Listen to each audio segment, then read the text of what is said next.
ఆంధ్రప్రదేశ్ విభజన తర్వాత రాష్ట్రానికి అన్యాయం జరిగింది అని ఫీల్ అవుతున్న వాళ్ళల్లో ఇంకా అప్పటి నుంచి పోరాడుతున్న వాళ్ళలో ఎవరైనా ఉన్నారంటే ఖచ్చితంగా ఉండవల్లి అరుణ్ కుమార్ గారి పేరే గుర్తొస్తుంది.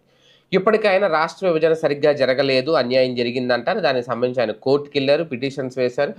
పోరాటం న్యాయపరంగా ఆయన చేస్తున్న పోరాటం అప్పటి నుంచి ఇప్పటి వరకు కూడా అందరికీ తెలిసిందే. అయితే ఇప్పుడు ఆ పోరాట బాధ్యతల్ని పవన్ కళ్యాణ్ మీద పెట్టారాయన. దానికి సంబంధించి ఒక రకంగా ఆయన ఒక టాస్క్ ఇచ్చారని చెప్పాలేమో పవన్ కళ్యాణ్ గారికి. ఎందుకంటే ఇప్పుడున్న రాజకీయ నాయకుల్లో పవన్ కళ్యాణ్ మాత్రమే కాస్తంత నమ్మదగ్గ వ్యక్తిగా ఉన్నారు అనేది ఆయన ఫీలింగ్. అందుకే ఆయన ఒక బహిరంగ లేఖ రాశారు.